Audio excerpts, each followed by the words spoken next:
Close your eyes now and let the world outside your window begin to fade into a distant, inconsequential hum. Imagine that the heavy curtain of the modern day is being drawn back, slowly and silently, revealing a landscape that has been waiting for you in the stillness of the centuries. You have been told a story for a very long time. It is a story of a dark and muddy pit, 1,000 years of human existence labelled as an era of ignorance, where the sun barely shone and the mind was forbidden from wandering. They called it the Dark Ages. They told you that the people who lived then walked through the grime with lowered heads, terrified of a flat horizon and forgotten by the light of reason. But tonight, as you find your breath and let your body sink deeper into the softness of your bed, I invite you to listen to a different truth. A truth that does not shout, but whispers through the rustle of ancient oak trees and the steady, rhythmic flicker of a beeswax candle. The history you carry in your mind is often built on the shadows of movies and the echoes of old tired textbooks. You might see a peasant struggling through an endless grey winter, or a sailor trembling at the thought of a world that simply ends in a waterfall of stars. You have been conditioned to feel a strange sort of pity for these ancestors, as if they lived their lives in a blurry black and white film. But this pity is a veil. Beneath it lies a world that was actually vibrating with colour, humming with the sound of new inventions, and breathing with a profound sense of wonder. The darkness we associate with the medieval world was never in the sky or in the streets. It was a darkness in our own perspective, a collective amnesia that simplified 1,000 years of complex, beautiful human life into a single soot-stained trope. Tonight is not about learning. It is not about memorizing dates or tracing the movements of kings on a battlefield. Tonight is about unlearning. It is about letting those old heavy myths dissolve like salt in a warm evening sea. It is perfectly okay to let the flat earth fall away into the void. It is okay to let the image of the dirty peasant vanish into the steam of a forgotten bathhouse. Your mind has been working so hard today, navigating the complexities of your own time. But here, in this space, you are allowed to be still. You are allowed to let the history carry you, instead of you carrying the history. As we begin this long, quiet journey together, we will move through the rooms of memory and the corridors of time. We will find that the people of the past were not so different from you and me. They watched the same moon, felt the same chill of a winter evening, and sought the same comfort of a warm fire. They were not wandering in the dark. They were simply living in a different kind of light. So take one more deep, slow breath. Feel the air move in and out, steady and calm. We are going to start at the very beginning, at the very foundation of their world. Before we look at their art or their science, we must first understand the ground they stood upon, and the magnificent curved horizon they saw every time they looked toward the setting sun. We are moving toward the earth now, back to a time when the world was vast, mysterious, and perfectly round. Now we move deeper into the very heart of the silence. Imagine, if you will, that you are no longer in the room where you lay, but standing at the threshold of a different kind of sanctuary. You are stepping softly into a 14th century scriptorium, a place where time is measured not by the frantic seconds of a clock, but by the slow, deliberate movement of a steady hand and the gradual shortening of a flickering candle. The air here is profoundly different from the air you left behind. It is cool and still, carrying the faint, earthy scent of ancient stone walls that have stood for centuries, holding the chill of winter and the quiet of 1,000 nights within their deep grey embrace. As you cross the smooth stone floor, your footsteps are hushed and lost in the vastness of the vaulted ceiling high above, where the shadows gather in the corners like old friends. There is a quality of quiet here that feels almost physical, like a soft, heavy wool blanket draped over your shoulders, pressing away the noise of the modern world. The only light in this vast hall comes from a single, tall beeswax candle, flickering on a heavy oak desk. The flame is small and golden, a tiny island of warmth in the sea of shadow. It casts long, dancing shapes that stretch across the room, playing over the spines of leather-bound books and the smooth, pale surfaces of unrolled vellum. Listen closely to the sounds of this room, for they are the sounds of peace. There is the rhythmic, hypnotic scratch of a goose-feather quill moving across a sheet of thick parchment, a sound so delicate and precise that it feels like a secret being whispered directly into the paper. Beneath that, you might hear the soft occasional crackle of the candle wick as it consumes the wax, and the distant, muffled tolling of a monastery bell, marking an hour that no longer carries any urgency. You can smell the sharp, metallic tang of fresh iron gall ink, the honey-sweet aroma of the melting wax, and the faint, dry fragrance of dried lavender and rosemary hanging from the rafters. This is a place of creation, but more than that, it is a place of absolute safety. Every object in this sanctuary has a purpose, and every purpose is slow. There is no hurry here. There is no expectation. The world outside, with its clamour and its endless demands, is a million miles away, separated from you by walls of solid stone and centuries of silent history. I want you to realize something important as you stand within this golden circle of candlelight. This is not a lecture. This is not a classroom where you must stay alert to catch every detail or memorize every fact. This is a time-traveling lullaby, a vessel carefully designed to carry you away from the friction of your own life and into the smooth, cool waters of a different era. You are not a student tonight. You are a traveller at rest. You are a guest in this sanctuary of ink and shadow, and your only responsibility is to exist within this moment. If your mind tries to wander back to the worries of tomorrow or the echoes of today, simply bring it back to the sound of the quill. Let the rhythmic scratch of the pen on paper be the anchor that steadies your heart and slows your pulse. Now take a moment to settle yourself even further. If you feel any lingering tension in your neck or the corners of your eyes, let it go. Adjust your pillow until it cradles your head perfectly, like the softest fold of medieval silk. Pull your covers up a little higher, feeling the warmth settle over your limbs like a protective shroud. Take a deep, slow breath in, filling your lungs with the imaginary scent of the scriptorium, and as you exhale, let your muscles turn to lead. You are safe here. You are completely protected by the weight of the centuries that stand between you and the world outside. The darkness of this room is not a void. It is a cocoon, a space where your thoughts can finally grow quiet. On the desk before us, next to the inkwell and the sharpening knife, lies a map. It is a masterpiece of fine lines and delicate colours, drawn with a precision that defies every myth you have been told about the ignorant past.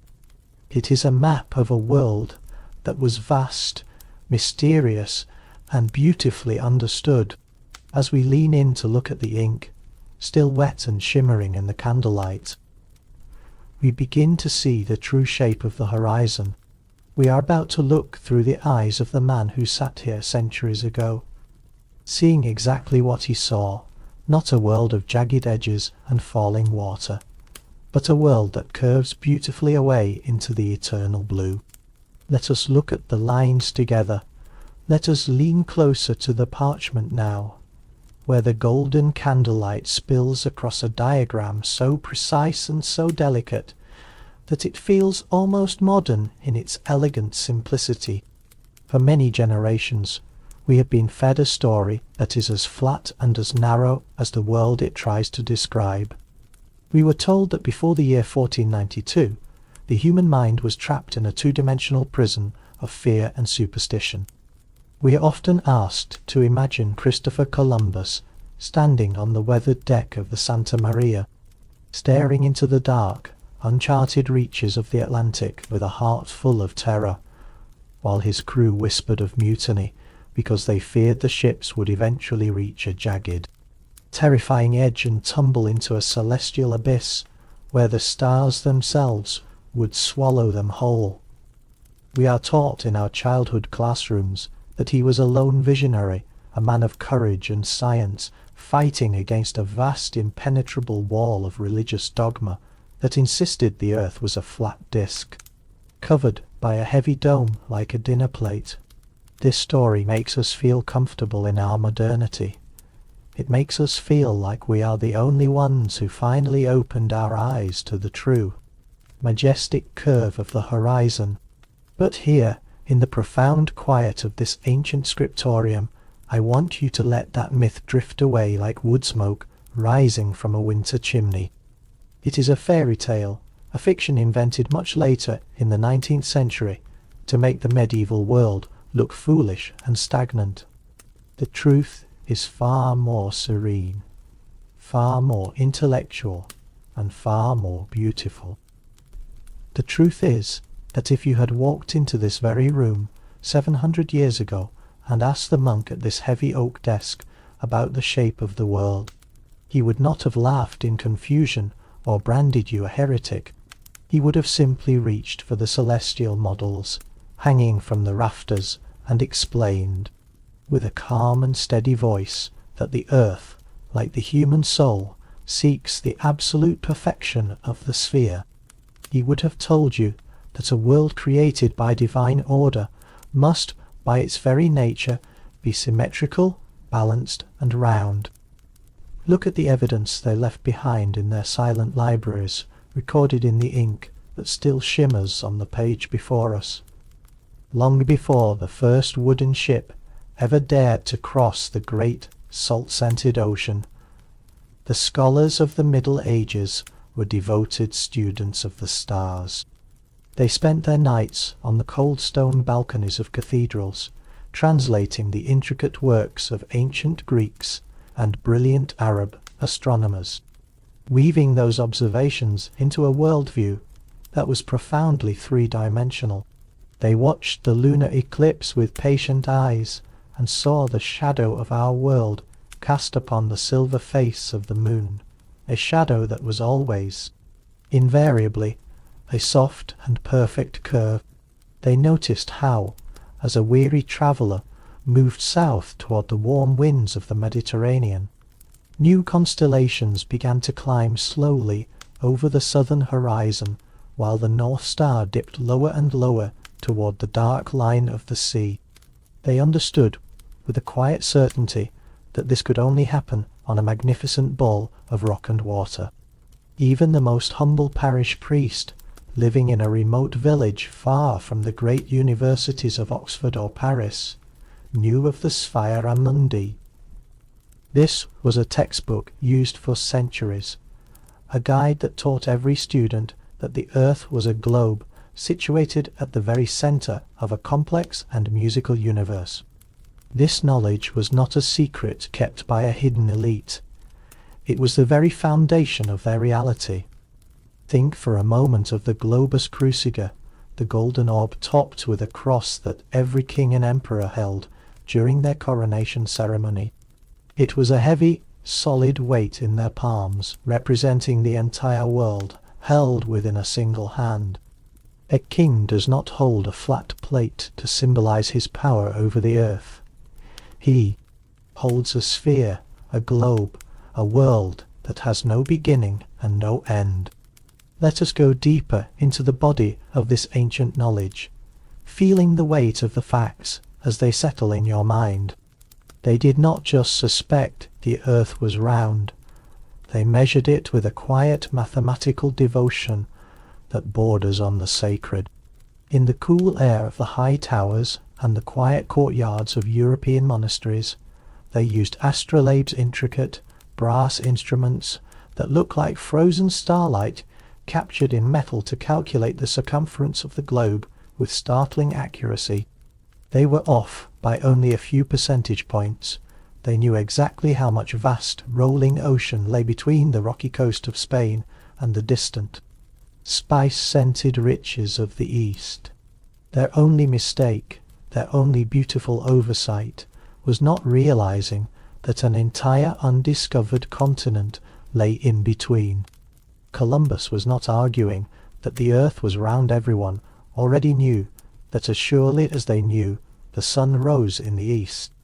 He was simply arguing that the earth was smaller than it actually was, trying to justify a shorter journey. The scholars who opposed him were not superstitious fools. They were better mathematicians than he was, knowing that the journey he proposed was far too long for any ship to survive without the bounty of a new world in between. As you lie here now, let your mind rest in the intellectual peace of that era. There was no existential dread of falling off the edge of the world. There was no fear of the abyss. There was only the comfort of living on a planet that was balanced, symmetrical, and whole. I want you to visualize a medieval globe now, spinning slowly in the center of your mind. It is not made of modern plastic or glowing digital screens, but of polished, dark wood and hand-painted vellum that smells of the earth and the sea. Watch the continents move past in the soft, flickering candlelight. Europe, Africa and Asia, all clustered together like a family of islands in a vast sapphire sea that stretches out toward the unknown. See the painted ships and the tiny colourful monsters in the unexplored corners of the map, placed there not as threats, but as placeholders for wonders that the human eye had not yet beheld. Feel the weight of this globe in your thoughts. It is solid, ancient, and perfectly smooth to the touch. As the globe turns, feel your own thoughts turning with it, losing their sharp edges, becoming rounded, soft, and heavy. The horizon of your worries does not end in a cliff. It only circles back to the beginning, repeating a cycle of rest and renewal. You are safe on this sphere.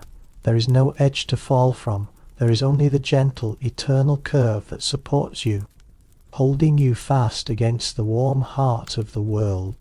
Breathe with the slow, majestic rotation of the earth. In and out, the world is a cradle, a vessel of rock and water, and you are resting at its very center, protected by the laws of geometry and the silence of the stars. As we contemplate the perfection of this globe, we begin to realize that the people who lived upon it were not the unwashed, mud-caked figures of our modern imagination. If they lived in a world that was as balanced and as beautiful as a perfect sphere, they surely brought that same desire for order and purity to their own bodies.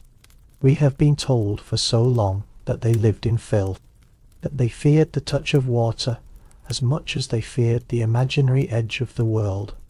But if the world was a globe of shimmering blue water, how could they not have loved the ritual of the bath? How did they keep themselves clean and vibrant on this spinning world of ours? Let us leave the dry parchment of the library and move toward the sound of splashing water, the warmth of rising steam, and the sweet, intoxicating scent of fresh roses, to find the true story of the medieval body and the water that blessed it. We leave the quiet, dust-moated air of the scriptorium behind and step out into a world that breathes with a different kind of life, a world where the elements speak a language of purity and restoration. For so long, our collective imagination has been intentionally stained by a very specific and persistent image of the medieval person, a figure caked in thick, ancient layers of dried mud, their hair matted with straw and wood smoke, living out their entire existence in a permanent cloud of grime and systemic neglect. Modern cinema has meticulously painted this era in shades of soot, charcoal, and deep unforgiving browns, suggesting that from the legendary fall of Rome to the very dawn of the Renaissance, humanity simply developed a collective irrational phobia of water. We are told, with a smirk of modern superiority, that they bathed perhaps once at birth, once at marriage, and once at death, if the stars aligned in their favour. We are asked to imagine narrow stinking streets and a population that considered a simple damp cloth to be a luxury far beyond their primitive reach. This trope of the dirty Middle Ages serves a very modern purpose. It acts as a dark, distorted mirror designed to make our automated showers and chemical soaps seem like the ultimate pinnacle of human achievement. But as you lie here now, safe, warm, and cocooned in the stillness of your own room, I want you to let that grey, gritty image wash away like a summer rain. The truth is not to be found in the mud of a movie set, but in the shimmering, sun-dappled surface of a deep wooden tub and the fragrant rising steam of a communal bathhouse that stood at the heart of every medieval community. Imagine, instead of the stench of decay, the rhythmic and musical sound of water splashing against cool, smooth stone, a constant, comforting melody that filled the centres of medieval towns and villages alike. These were people who understood, with a profound and quiet wisdom, that the human body was a sacred temple, and that keeping that temple clean was not merely a matter of physical comfort, but a deep spiritual necessity. The phrase "cleanliness is next to godliness" was not a hollow proverb to them. It was a lived, breathing reality that dictated the rhythm of their days. Across the vast expanse of Europe, from the bustling timber-framed streets of London to the sun-drenched marble squares of Florence, public bathhouses, often known by the beautiful name bagnios, were the beating heart of social and civic life. They were not dark, hidden, or shameful places. They were sanctuaries of light, radiating heat, and communal healing. Picture yourself stepping into a large vaulted room, filled with the soft, ethereal white haze of cedar-scented steam. Great wooden vats, bound in gleaming iron hoops, are filled to the very brim with water that has been slowly heated over steady charcoal fires until it reaches the perfect, muscle-softening temperature. You can see the condensation glistening like tiny liquid diamonds on the cool stone walls, and the air is thick, heavy, and intoxicating with the fragrance of the earth lavender, rosemary, chamomile, and crushed mint. The medieval ritual of the bath was a slow, deliberate, and deeply meditative process, a far cry from the frantic, hurried minutes we spend under a modern faucet today. It was an act of total immersion, a surrender to the element of water. They used soaps crafted with patience from pure olive oil and wood ash, delicately scented with the petals of crushed roses or the sharp, clean essence of lemon.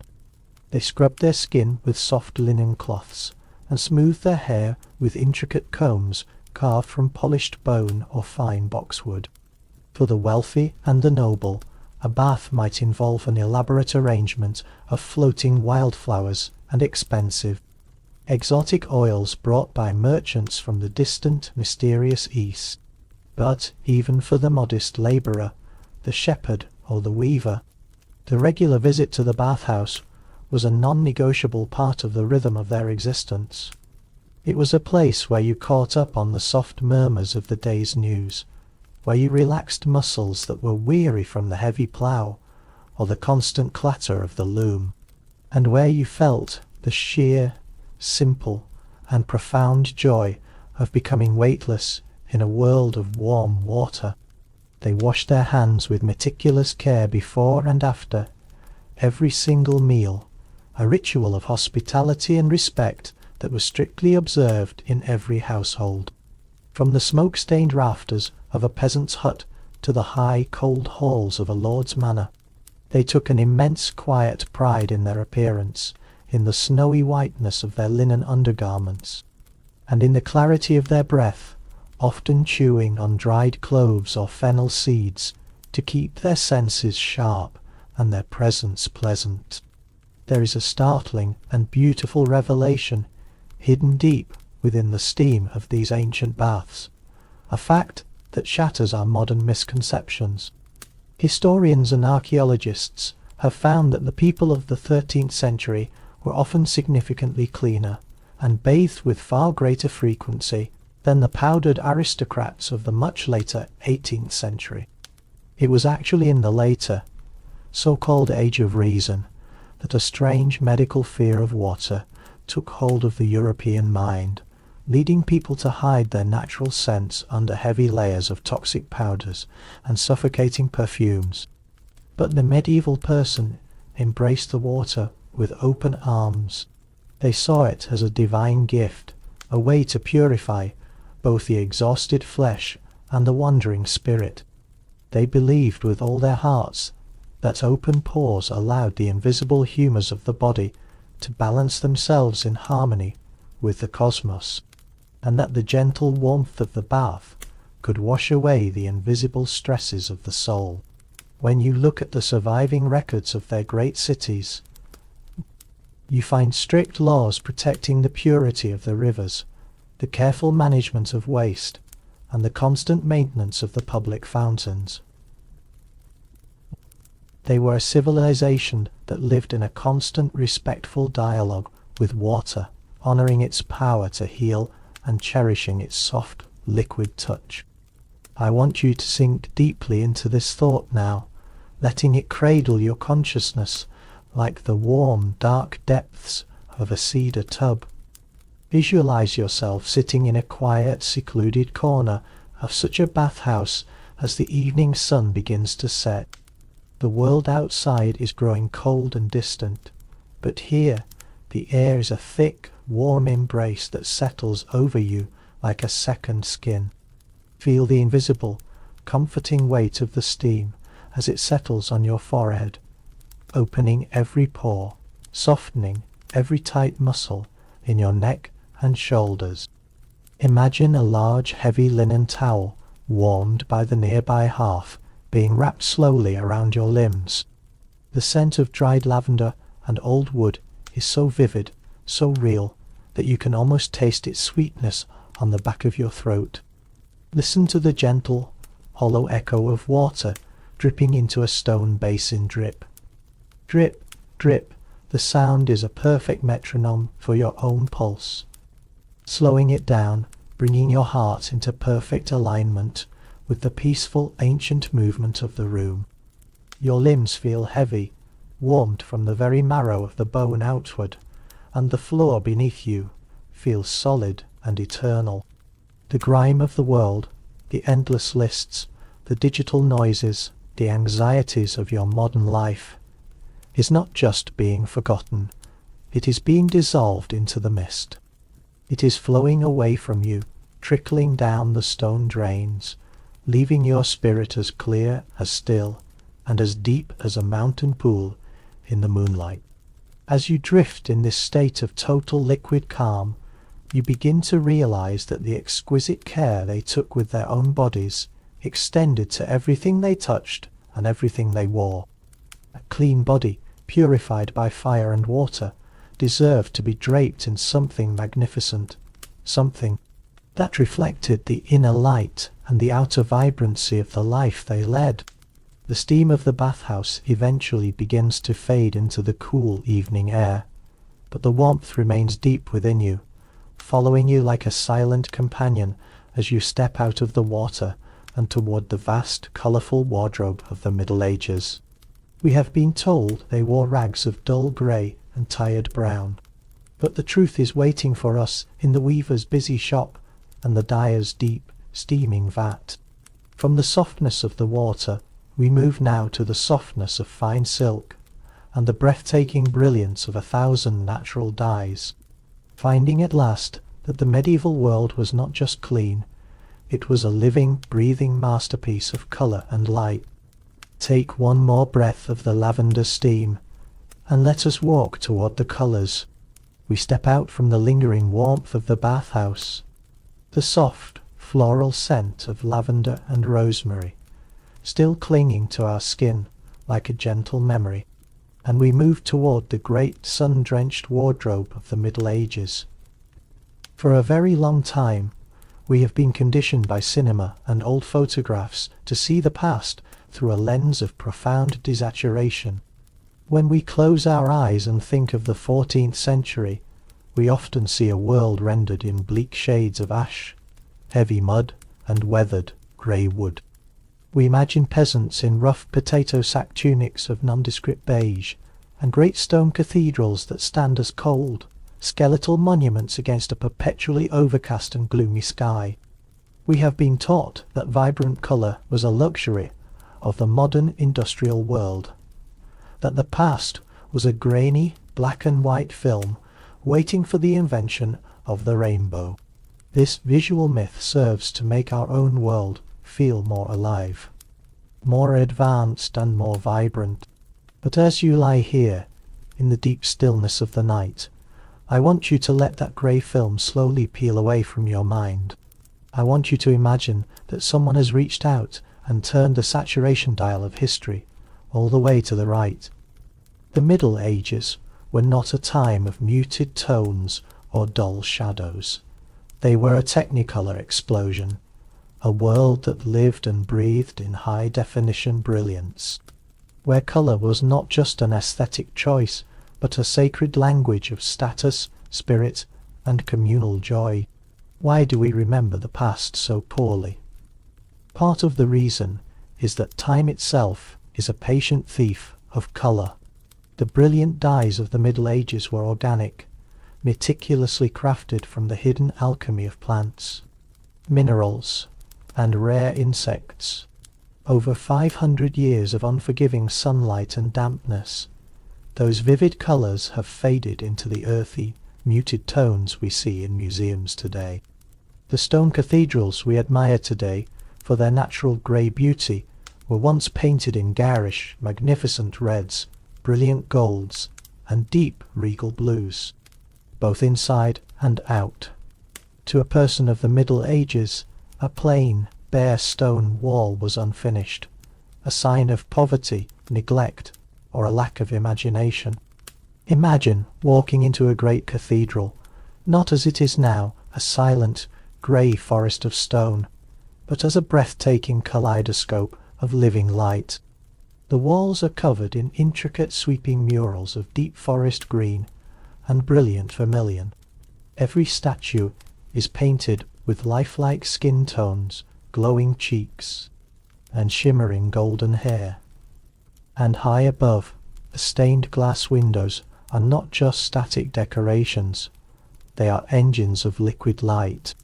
When the afternoon sun hits them, they cast long shifting pools of ruby, emerald and sapphire across the stone floor, dancing and swirling as the clouds move slowly across the vast sky.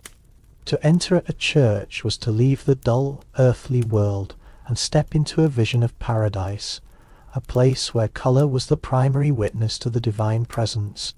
Now, let your mind wander into the quiet weaver's shop and the humid air of the dyer's yard.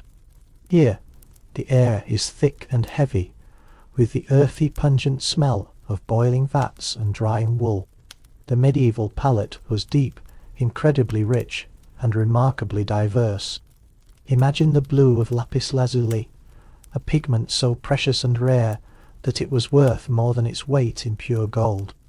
Brought by slow caravan from the high mountains of Afghanistan to be ground into a fine powder that never ever loses its intensity. This is the blue of the Virgin Mary's cloak, a blue so deep and oceanic that it feels like you could fall into it and swim forever. Beside it, imagine the fierce, burning orange red of vermilion, made from crushed minerals, or the soft regal crimson of kermes, derived from tiny insects harvested with infinite patience from oak trees.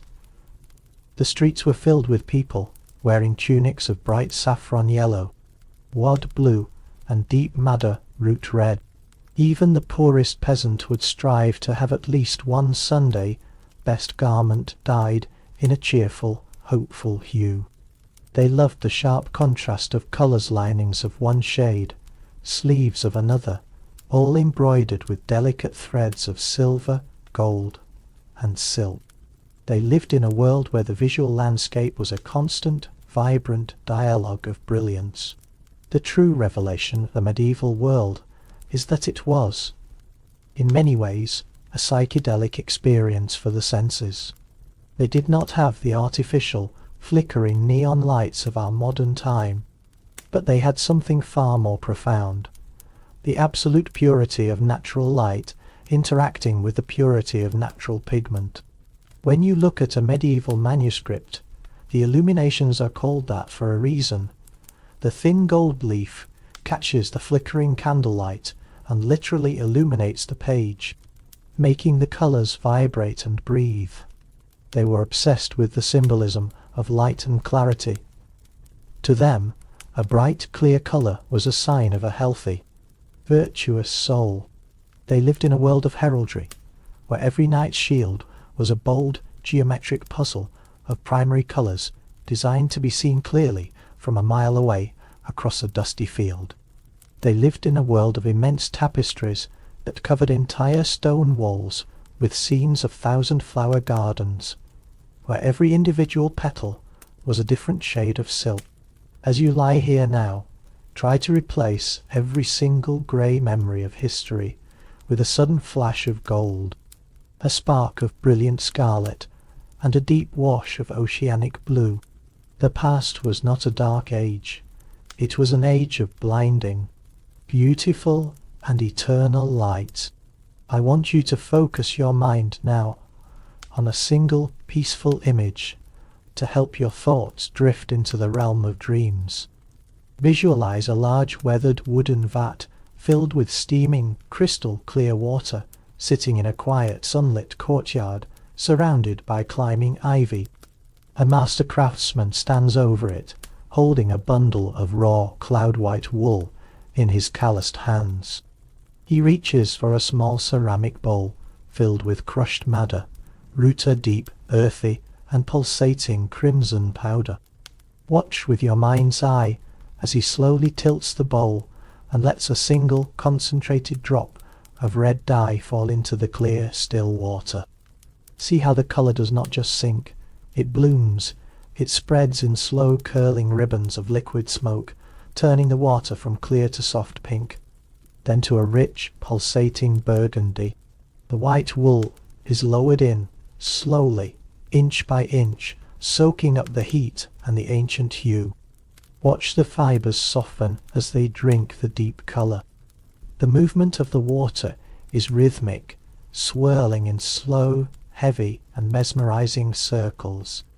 The steam rises in gentle white plumes, carrying the scent of the damp earth and the cooling afternoon sun. Your thoughts are becoming like that wool, soaking up the richness of the colours, becoming heavy, saturated, and incredibly soft. You are no longer thinking in cold words. You are thinking in warm shades of twilight, crimson, and gold. But as we admire these bright, beautiful, and flowing clothes, we must wonder about the private hearts of the people who wore them. Were their lives as vibrant and free as the colours they chose to display to the world? We have been told for centuries that beneath the colourful tunics and the silken gowns there lay a much darker and more restrictive reality, a world of heavy iron, of cold chains, and of systemic metallic control over the human spirit. As you feel the comforting weight of the colourful wool draped over your imagination, we must now turn our gaze toward one of the most persistent and uncomfortable shadows of the medieval myth. We have seen their magnificent light. Now we must look at the iron locks we have been told they used to guard their love and their loyalty. From the brilliance of the dyer's sunny yard, we move now into the cold, quiet, and echoing chambers of the stone castle, to find the truth about the legendary masks of jealousy and the heavy, mythical weight of the chastity belt. Was the iron real, or was it just another dark story we told ourselves about a time we didn't yet understand? Let the colours fade into the cool grey of the castle walls as we seek the truth. We leave behind the vibrant sun-drenched courtyard of the dyers, where the brilliant colours of the rainbow still dance behind our closed eyelids, and we step softly into the long, cool shadows of a quiet stone corridor within the castle walls. The air here feels distinctly different. It carries a slight chill, a subtle metallic tang that seems to vibrate in the absolute silence of the evening.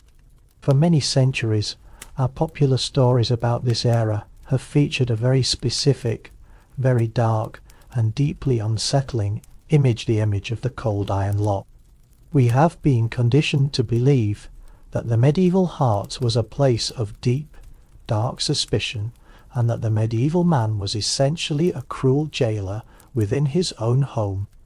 We are asked to picture a noble knight, clad in heavy clanking plate armour, preparing to depart for a long crusade that will take him across the vast sea for many years.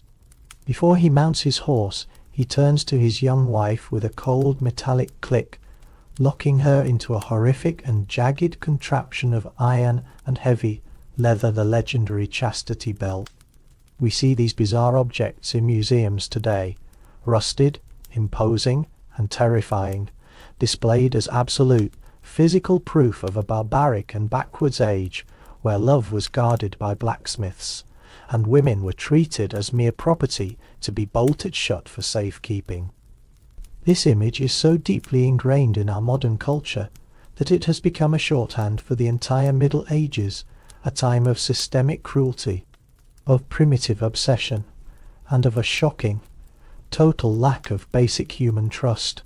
But as you lie here now, safe, warm, and perfectly still, with the soft, comforting weight of your blankets pressing gently against you, I want you to listen to the sound of that iron myth as it shatters silently against the stone floor.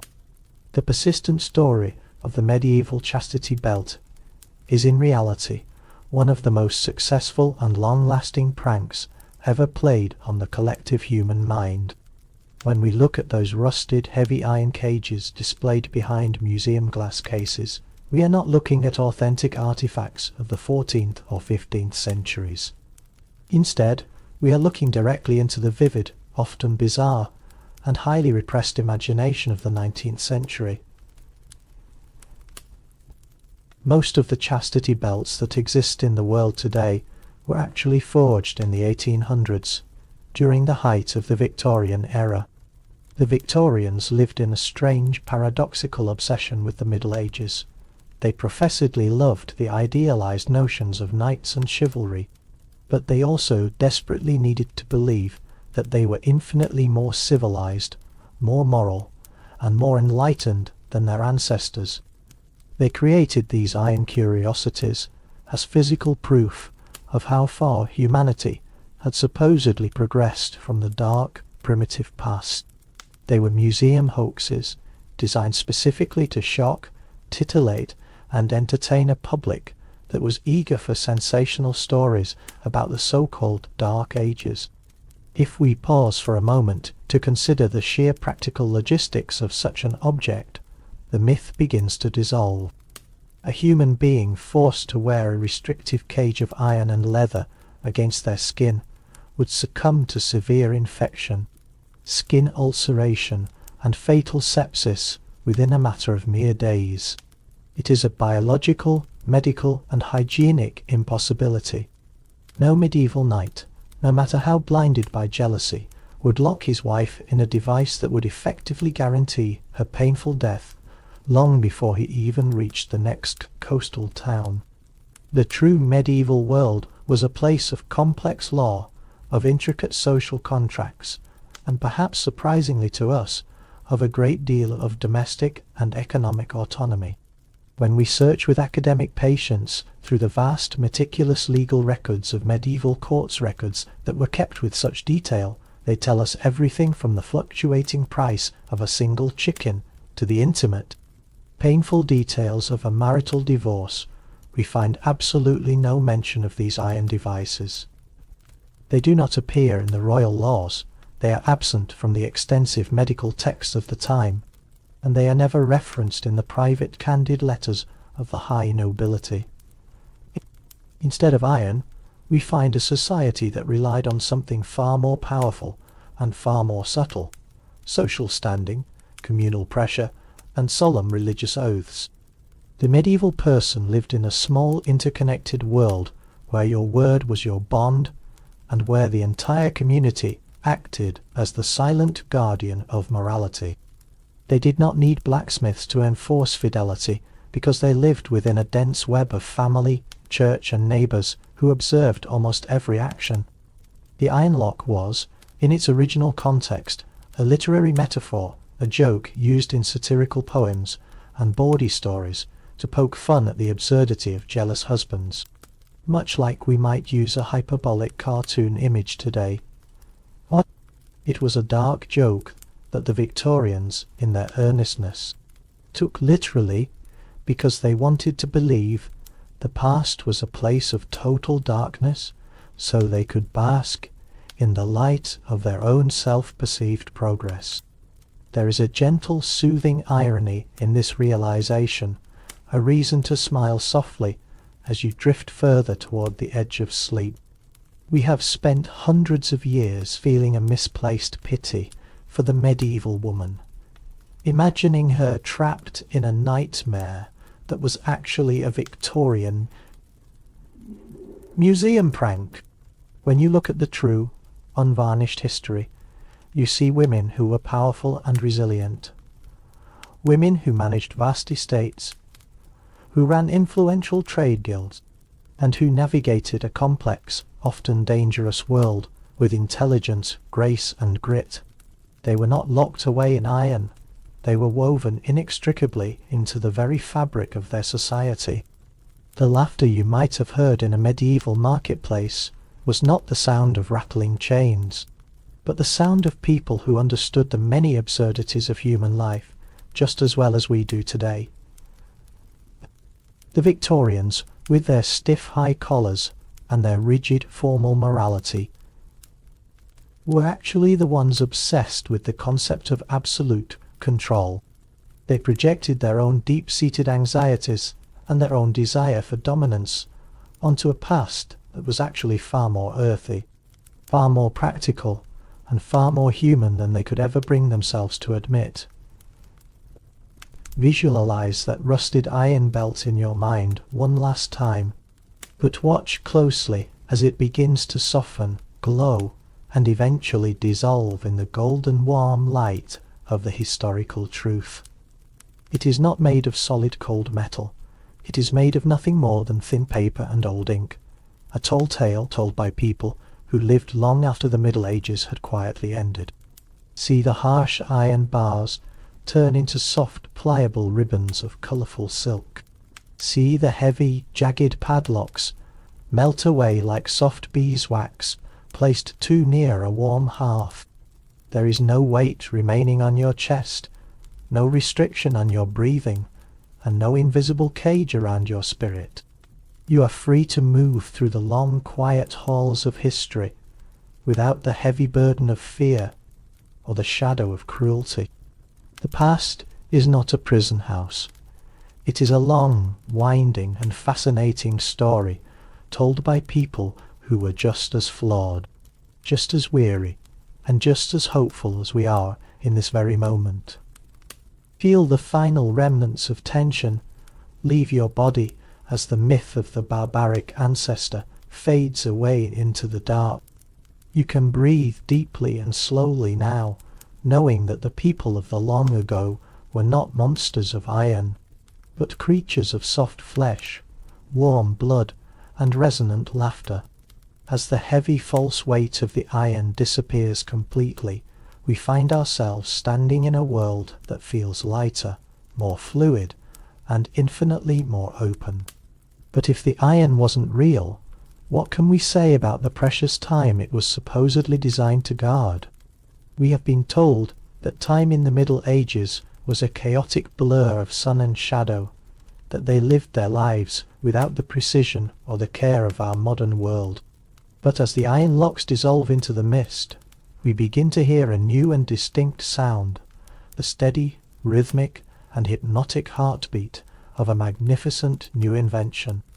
It is a sound that would eventually change how every human being on this earth experienced the coming of the day and the falling of the night. From the false, dark myths of iron control, we move now to the true and inspiring story of how they learned to capture and measure time itself. Let us listen together to the very first metallic tick of the mechanical clock and see the brilliant light of innovation that broke through the so-called Dark Ages, guiding us toward a deeper, more rhythmic rest. We leave the heavy, imagined chains of the boss castle behind and step into the cool, sharp and exhilarating air of a new intellectual dawn. For many long centuries, we have used a single, heavy and dismissive phrase to summarize 1,000 years of complex human experience, the Dark Ages. It is a term that suggests a long stagnant winter of the human spirit, a time when the flickering lights of Rome went out, and the entire world fell into a deep, superstitious and unthinking slumber. We are asked to imagine a world without progress, a world where the only thing that grew was the moss on the cold cathedral walls and the shadows in the minds of men. But as you lie here now, drifting in the absolute quiet of the night, I want you to consider the curious origin of that name. The term Dark Ages was not created by the brave people who lived through those years. It was coined much later by Renaissance scholars who wanted to make their own era seem brighter by casting the magnificent past into total and unfair shadow. They used the word dark not because there was an absence of light, but because they chose to close their eyes to the brilliance of what came before them. Tonight, we are going to open those eyes together and find that the Middle Ages were, in fact, one of the most vibrant, innovative, and luminous chapters in the long and winding story of mankind. Imagine walking through the narrow, bustling, and stone-paved streets of a medieval city and noticing something truly remarkable. An elderly scholar, sitting by a high-arched window, his eyes shielded by two delicate discs of polished glass held together by a frame of bone or dark wood. This was the birth of spectacles, the miraculous invention of eyeglasses. Before this singular moment in history, if your vision failed with the natural onset of age, your life as a reader, a weaver, a jeweller, or a craftsman was effectively over. You were cast into a premature darkness, forced to abandon the work you loved. But the medieval mind, so often called stagnant, refused to accept that darkness as inevitable.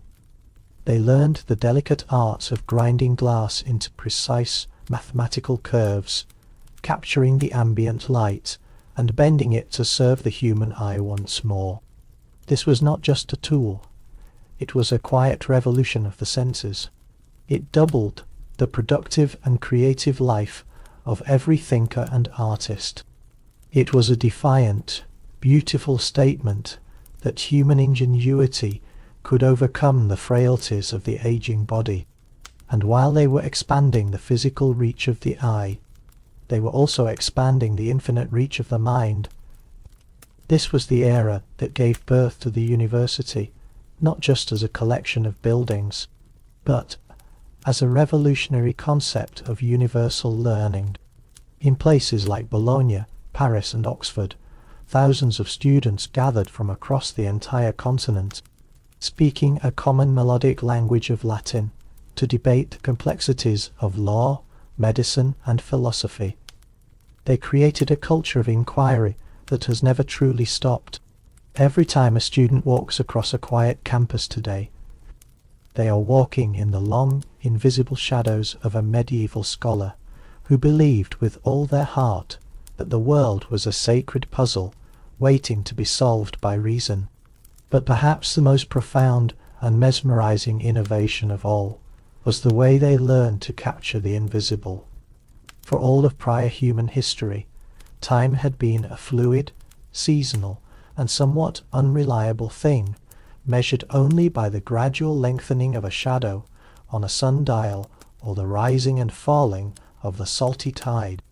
But in the high, cold towers of medieval cathedrals, a new and startling sound began to echo, the steady, metallic, and hypnotic heartbeat of the mechanical clock. This was a machine of incredible and breathtaking complexity, a vast forest of forged iron gears, heavy falling weights, and intricate pulleys that translated the majestic, silent rotation of the heavens into a rhythmic, human scale. They did not just want to know when the sun was high in the sky. They wanted to divide the day into equal, predictable, and manageable segments. The mechanical clock changed the very fabric of human reality. It turned the abstract concept of time into something that could be carefully managed, saved, and shared among a community. It coordinated the labor of the city and the rhythmic prayers of the monk.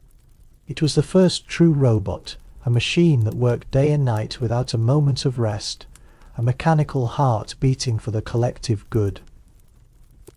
When you look at the intricate and clever escapement of an early clock, you are looking directly at the ancient ancestor of every computer, every engine, and every digital pulse we own today.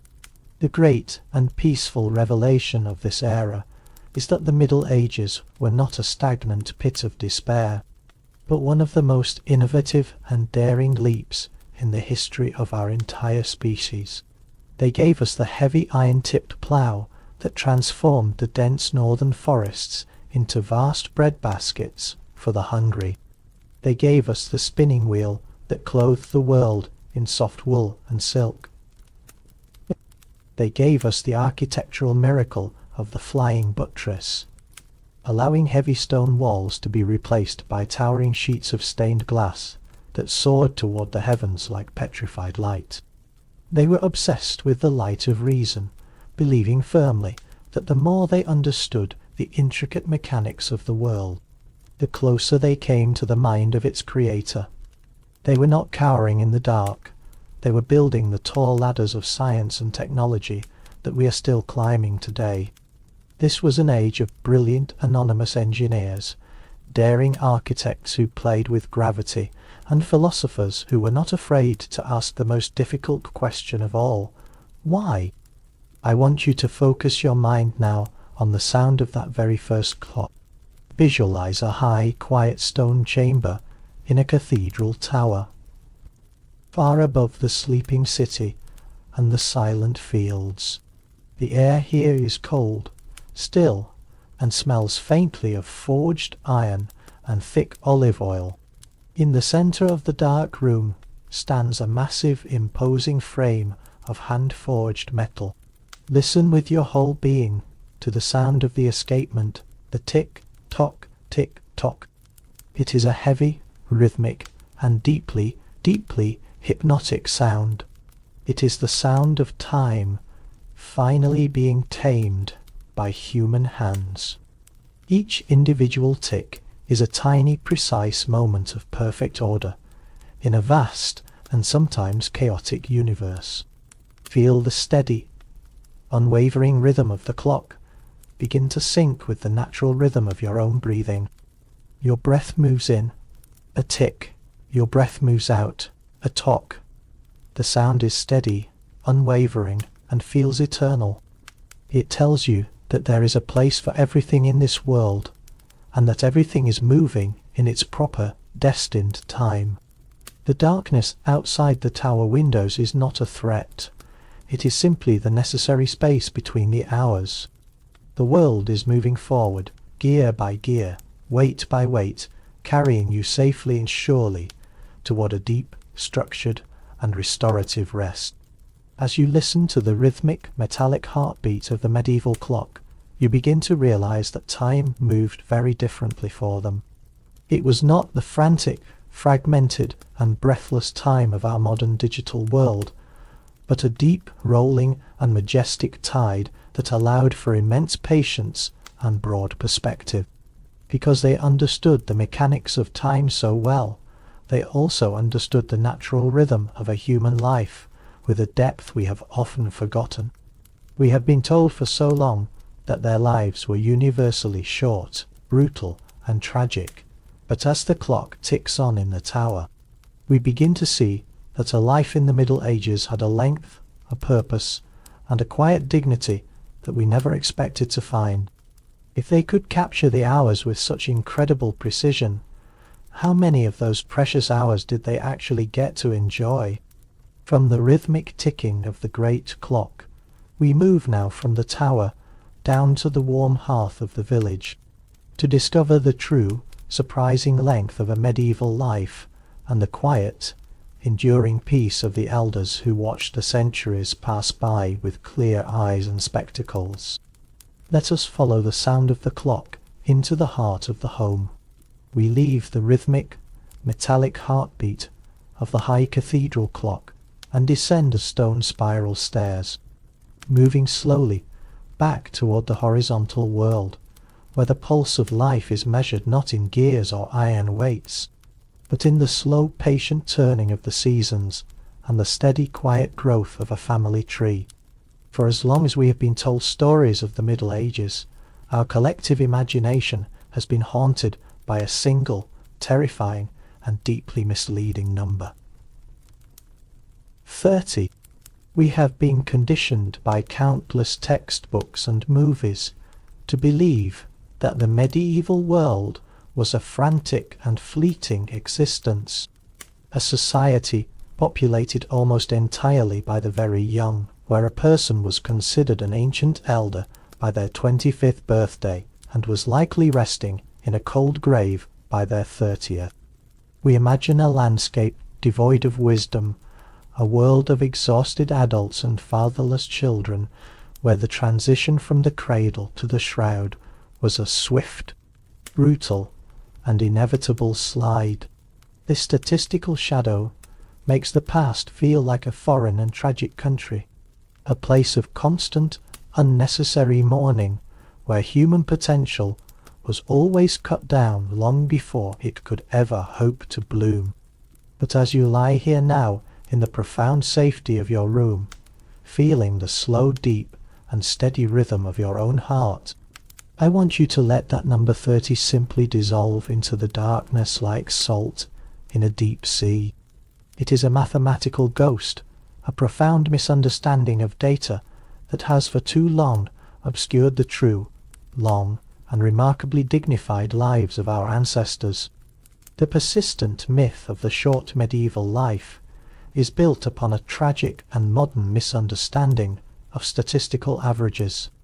It is true that in an age before the intervention of modern medicine, the first 5 years of a child's life were a perilous and fragile journey, and many did not survive the cradle. When you average those heartbreaking early losses with the lives of those who survived, the mathematical number drops drastically to 30. But statistics are not stories, and they are certainly not reality. The truth, hidden deep within the dusty, handwritten parish records and the meticulous studies of skeletal remains in ancient graveyards, is far more comforting and far more human. In the Middle Ages, if a child reached the age of 21, if they successfully survived the delicate and dangerous years of infancy, the long road ahead of them was stable, predictable, and remarkably familiar to our own. A young man or woman reaching adulthood in the year 1300 could reasonably and realistically expect to live well into their 60s, their 70s, and even their 80s. They did not simply drop dead at 30. They live to see their hair turn to the colour of winter silver. Their skin map the long journey of their years in gentle lines, and their grandchildren's children run through the very same golden fields they once ploughed as youths. Imagine a medieval village, not as a place of premature death and sorrow, but as a place of deep multi-generational continuity and ancestral warmth. Picture an elderly woman sitting on a weathered wooden bench outside her timbered cottage in the soft, fading afternoon sun. She is 80 years old, her hands, though gnarled and textured like the deep roots of the ancient oak tree that shades her home, as steady and purposeful as she spins soft wool or shells beans for the evening pot. She has seen kings rise in glory and fall in ruin. She has watched the weather patterns change over 8 long decades. She has outlived 3 different generations of village priests. She is not a rarity or a miracle. She is the living, breathing memory of her community. In a world without the endless noise of the internet or the vast shelves of massive libraries, the elderly were the sacred, living archives of all humanity. They were the ones who knew exactly which forest plants could heal a lingering fever, and which bright berries should never be touched by a child's hand. They knew how the river behaved 50 years ago during a great flood, and exactly where the best, most supple clay could be found for the village kiln. They were the solid pillars of their society, held in high esteem for the sheer, magnificent weight of the time they had travelled. The medieval world was not a world without elders. It was a world that revolved around their quiet presence and their seasoned wisdom. The physical health of the medieval peasant was not the miserable, broken existence of our modern imagination. While they certainly lacked the clinical and surgical precision of our own era, they lived lives that were profoundly and beautifully in tune with the natural world. They worked hard, yes, but their labour was rhythmic, varied, and punctuated by dozens upon dozens of holy days and seasonal festivals, where all work was strictly forbidden by law and tradition. They breathed air that was clean, crisp, and filled with the scent of the earth, and they moved their bodies in ways that kept them strong, limber, and resilient well into their twilight years. They understood the deep healing power of the hedgerow and the forest, using raw honey for wounds, bitter willow bark for pain, and wild mint for the cooling of digestion. Their lives had a structure, a pace, and a seasonal breath that allowed the body to mend and the mind to rest in a way we struggle to find today. When you look at the physical remains of these people, you do not just see the marks of heavy labour. You see the undeniable marks of successful healing. You see old fractures that were carefully, expertly set and grew back stronger than before. You see the evidence of lives that were cared for, cherished, and allowed to endure through the cold of winter and the heat of summer. I want you to visualize a scene of ultimate comfort to help your body finally surrender to the deep night. Imagine a small sturdy house made of thick timber and warm stone, tucked into the protective edge of a golden wheat field that is whispering in the evening breeze. Inside, a fire is roaring steadily in the hearth, casting a warm amber and dancing glow over the entire room. An old man, a grandfather with a beard as white and soft as the wool, resting on his lap, sits in a heavy, hand-carved chair near the crackling flames. He is telling a story he heard from his own grandfather more than 80 years before. His voice is a low, soothing and rhythmic rumble, like the sound of distant surf hitting a sandy shore. Around him, the younger generations of his family sit in the soft shadows, listening in a comfortable, heavy and sleepy silence. The smell of burning applewood fills the air, sweet, heavy and nostalgic. Outside, the night wind is whispering through the thick thatch of the roof.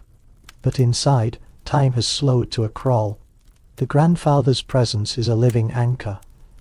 He is the proof that life is long, that the seasons always return, and that there is plenty of time in this world for everything that truly matters. Feel the deep security of that unbroken continuity. You are part of a long, ancient, and unbroken chain of life that does not end in the dark, but continues forever in the warmth of the light. As you watch the glowing embers pulse in the hearth of your imagination, you feel a deep, overwhelming sense of relief wash over your limbs. The past is no longer a place of tragedy and loss, but a place of incredible endurance and quiet, steady strength. The elders of the village are not just figures of a forgotten time. They are the guardians of the entire human experience, reminding us that we are built to last, built to heal, and built to remember. But as the grandfather finishes his long story and the children begin to nod off in the firelight, our attention is drawn to the heavy wooden table in the centre of the room. We have been told for so long that the food they ate was as bland, grey, and tasteless as the lives they supposedly led a miserable, thin gruel of salt and struggle. But the intoxicating scent rising from the heavy iron pot hanging over the fire tells a very different story. It is a scent of hidden luxuries, of vibrant forest herbs, and of a culinary world that was far, far from tasteless. From the long, dignified lives of the people, we move now to the rich flavours that sustain them, finding that even in the simplest home, the medieval meal was a vibrant feast for the senses. Let us look together at what was truly resting on the plate of the peasant, and taste the richness of their world. The gentle, golden warmth of the grandfather's hearth still lingers comfortably in the back of our minds, but now our tired senses are being pulled slowly toward the long, heavy wooden table at the very centre of the great room, where a different kind of history is being prepared and served. For as long as we have looked back at the Middle Ages, we have been told a particularly persistent and unappeasing lie.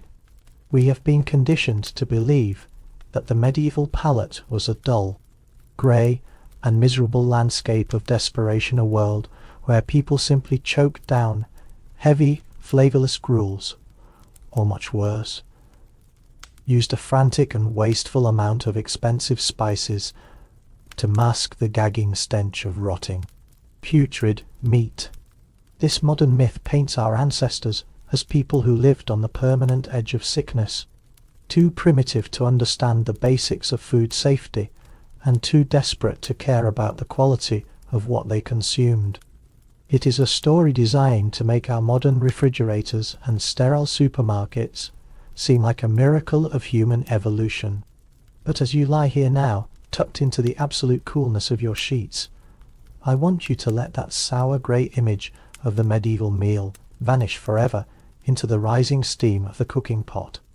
The truth is far more aromatic, far more sophisticated, and far more delicious than any movie has ever dared to show.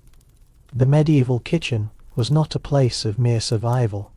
It was a sanctuary of complex flavour, a laboratory of exotic spices, and a vibrant celebration of the earth's most fragrant offering.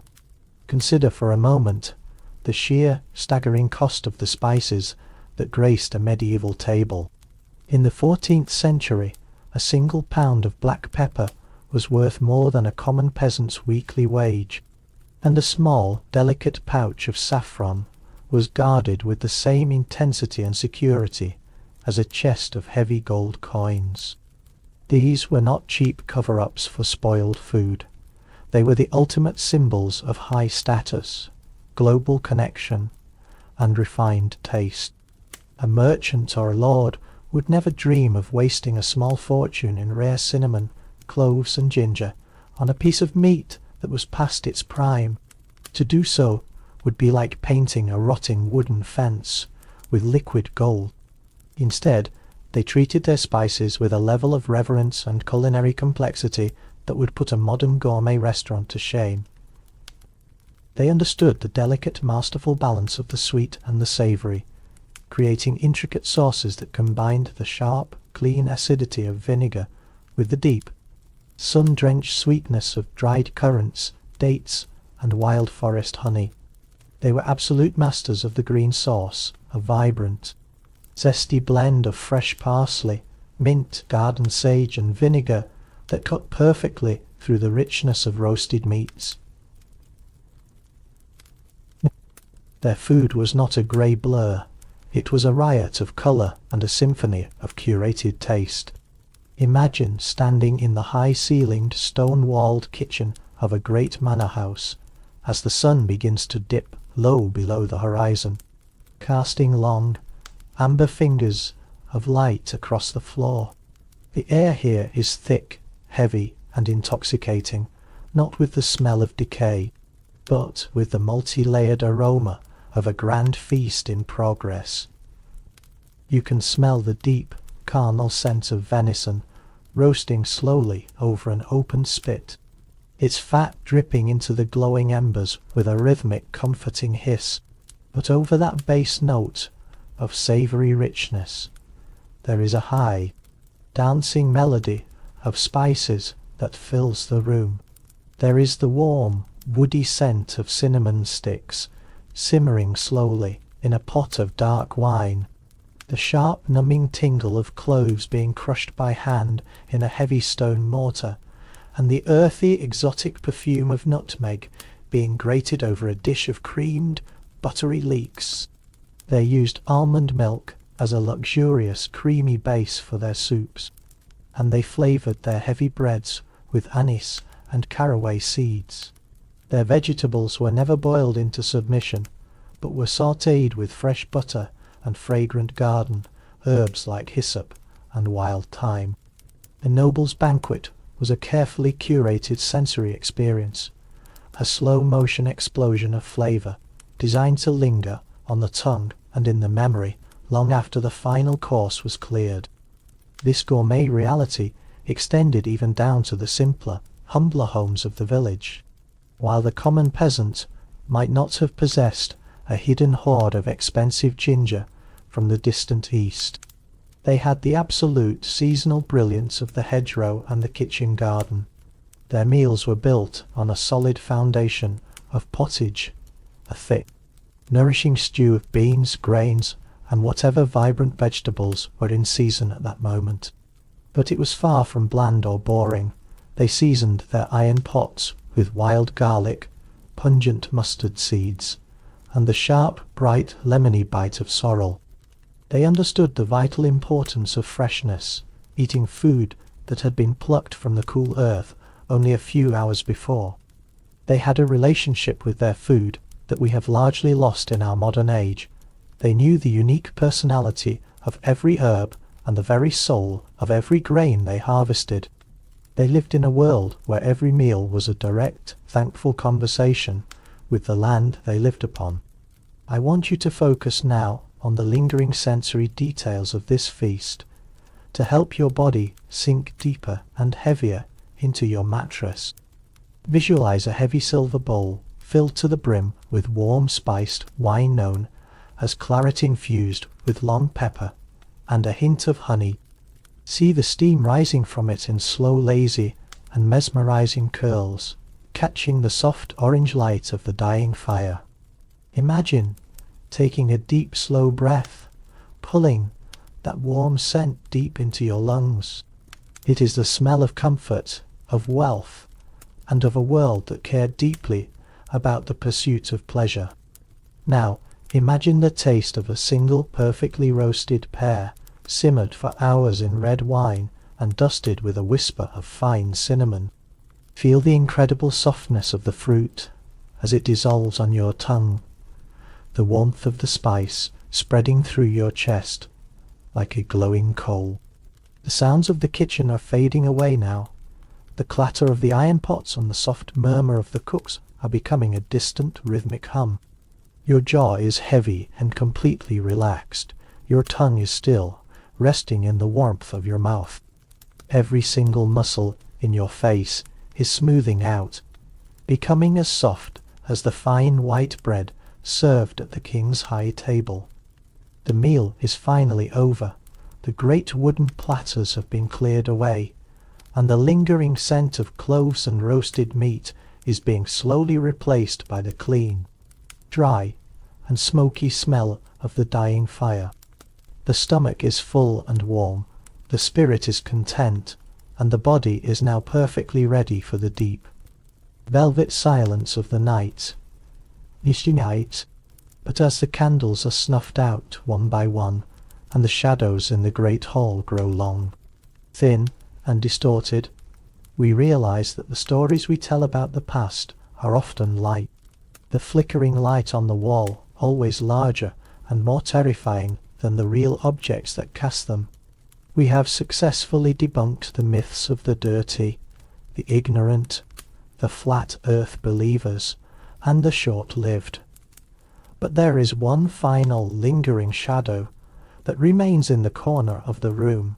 It is the shadow of the Dark Ages themselves, the very name we gave to this entire 1,000-year journey through time. As the last embers pulse with a dull red light in the dark, let us look together at the very end of this era and see how the light of the Middle Ages did not simply go out. It transformed gracefully into the brilliant dawn of a new world. From the feast of the senses, we move now to the final, lasting peace of the medieval soul. Breathe in the scent of the wood smoke, and let the darkness carry you forward. As the very last embers of the magnificent feast pulse with a dull, rhythmic and dying red light in the velvet dark, we must address the final and perhaps the most chilling shadow that still haunts our modern perception of this vast, 1,000-year journey through time. When we close our eyes today and try to conjure a mental image of the medieval landscape, we often see a world illuminated by a very different and much more terrifying kind of fire. Not the warm, comforting glow of a kitchen hearth, the steady light of a scholar's candle, or the festive torches of a village dance, but the jagged, orange and frightening flames of the witch hunt. We have been carefully taught by centuries of folklore and modern fiction to visualize the 13th and 14th centuries as a time of frantic, hysterical, and superstitious violence, where any woman possessing a deep knowledge of healing herbs or a quiet, solitary nature lived in a state of constant, paralyzing fear of the wooden stake. We imagine an iron-fisted church that was obsessively consumed by the demonic, sending grim inquisitors through every small village to root out magic with the cold edge of iron and the heat of the fire. This persistent image of the medieval witch-burner is perhaps the most powerful tool used to define the Dark Ages as a time of irrational, systemic cruelty. But as you lie here now, draped in the heavy, comforting silence of the deep night, I want you to watch closely as those terrifying imaginary fires are slowly extinguished by the cool, steady, and refreshing rain of historical truth. The most startling and peaceful revelation of the medieval mind is that for the vast, overwhelming majority of this entire era, the official stance of the Church on the subject of witches was not one of persecution, but of profound and intellectual skepticism. In the very heart of the 13th century, the leading theological authorities of Europe did not tell the common people to hunt for witches in the shadows. They told them, quite simply and firmly, that witches did not exist. The medieval church followed a sophisticated legal and spiritual code known as the Canon Episcopi, an ancient document which stated clearly that the belief in the supernatural power of witchcraft was itself a pagan, ignorant superstition that had no place in a Christian mind. To the medieval scholar, God was the sole and absolute architect of the entire universe. and the idea that a mere human being could command the majestic forces of nature through secret spells or dark pacts was considered an absolute insult to the divine, mathematical order of creation. If you had walked into a busy village square in the year 1200 and loudly accused your neighbour of flying through the night sky or curdling the morning milk with a whispered curse, the local parish priest would likely have sighed, shook his head with pity, and told you that you were suffering from a troubled, overactive imagination or a profound lack of faith in the stability of the world. For many hundreds of years, the Church actually acted as a protector for those accused of magic, viewing them not as dangerous enemies to be destroyed, but as confused people in need of prayer, quiet guidance, and the restoration of their reason. The Great Witch crazed the era of mass trials, systemic social paranoia, and the horrific public executions we see so often in cinema did not belong to the so-called dark Middle Ages at all. It was, in reality, a tragic phenomenon of the early modern period, exploding in intensity during the 16th and 17th centuries.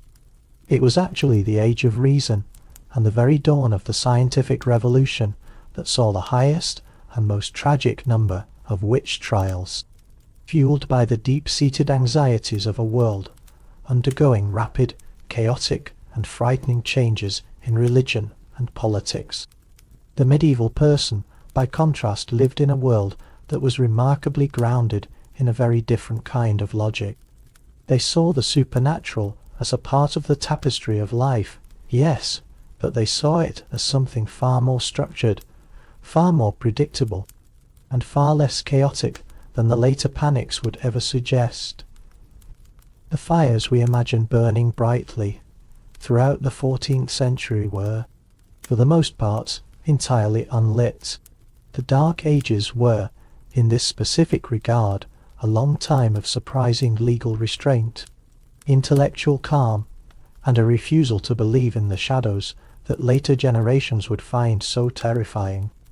I want you to leave behind the imagined heat and the noise of those non-existent fires now, and step instead into the deep, cool, and absolute peace of a monastery garden at the hour of dusk.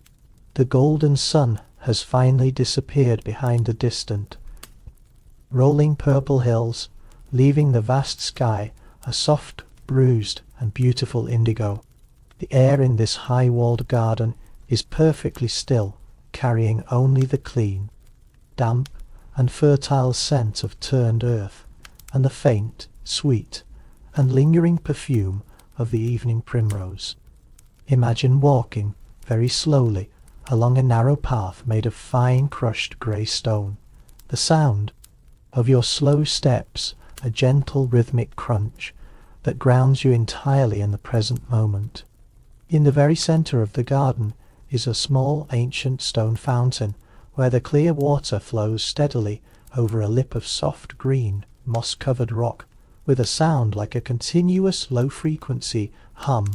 This is the true, authentic sound of the medieval spirit, not a scream of fear in the night, but a quiet, rhythmic prayer in a garden of herbs.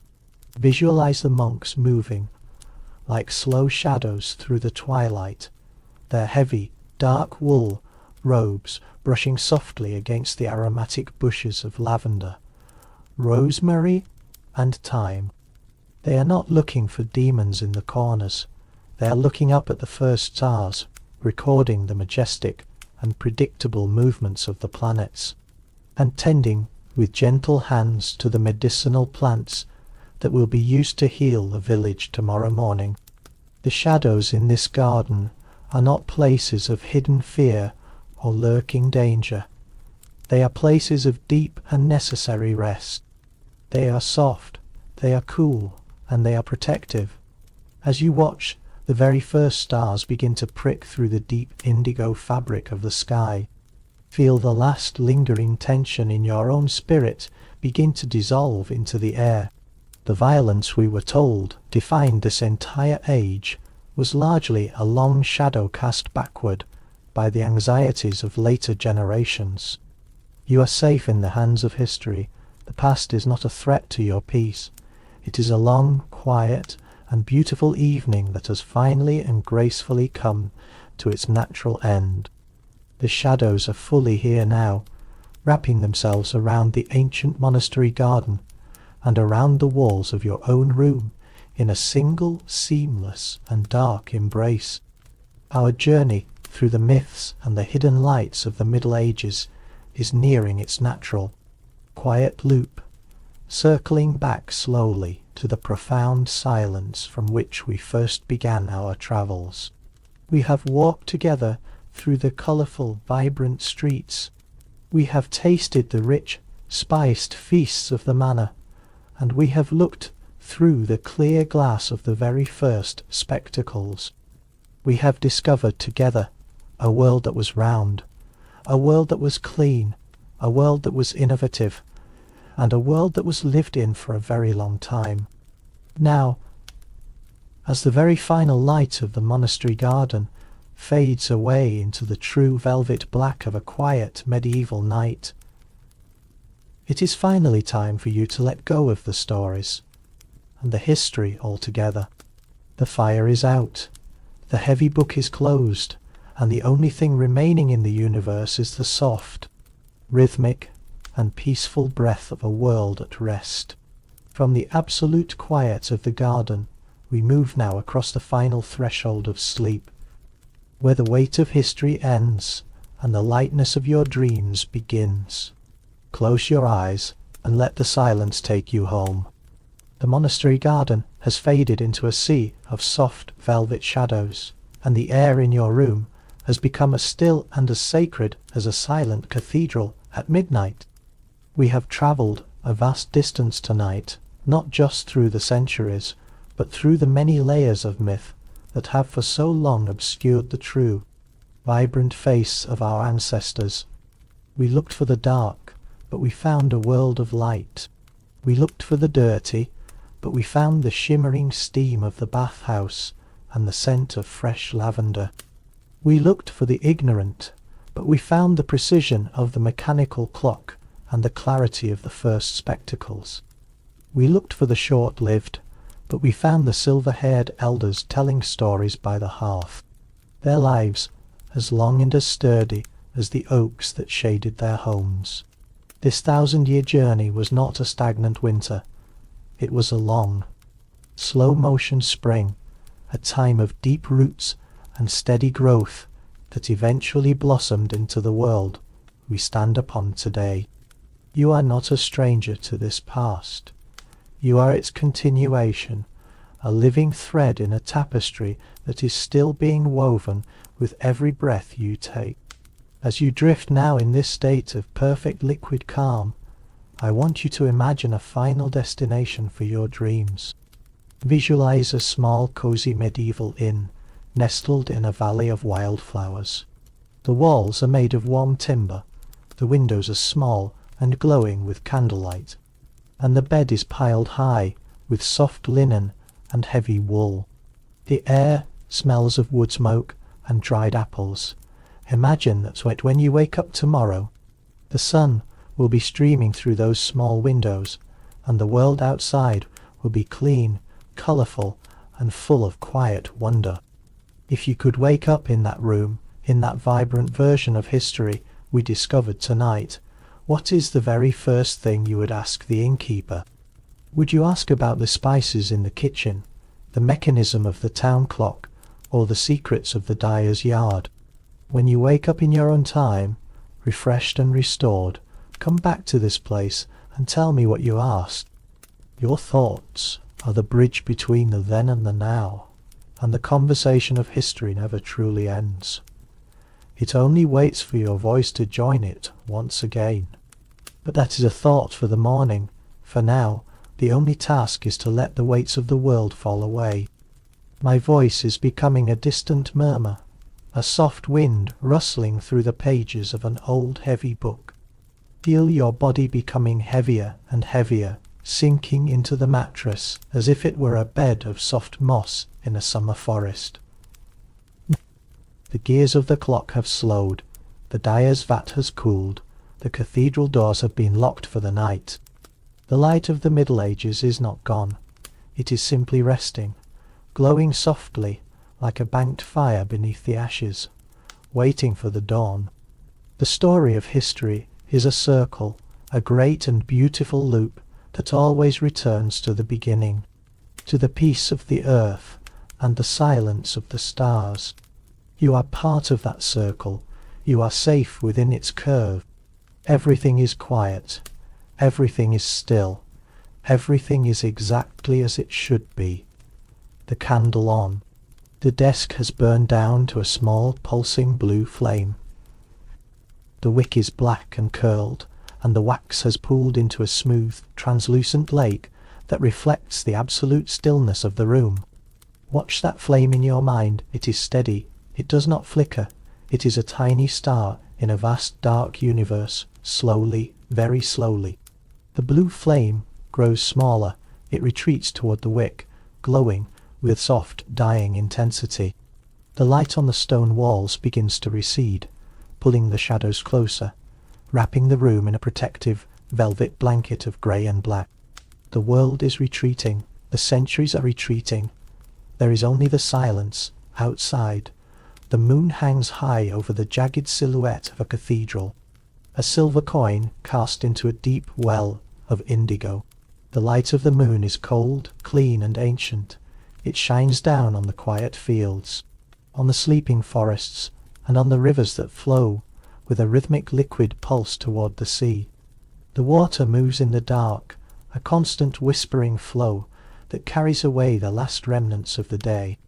The stone of the cathedral is cold and heavy, holding the memory of 1,000 years of prayers and 1,000 years of peace. The silence of the stone is the silence of time itself, patient, enduring, and profoundly calm. The darkness is not an empty space. It is a full and heavy presence, a soft weight that presses against your eyelids, urging them to stay closed. Feel the coolness of the air on your skin and the warmth of the blankets around your limbs. There is no more history to learn. There are no more myths to debunk. There are no more colours to visualize. The journey is complete. The circle is closed. The past is a quiet room where the fire has gone out, leaving only the pleasant scent of wood smoke and the memory of a long, beautiful day. You are resting in that room. You are safe. You are held. The silence of the centuries is your lullaby. The stars are watching. The earth is breathing. The world is at peace. The past is safe. The light is gone. The rest is yours. Sleep now. Sleep, sleep, sleep.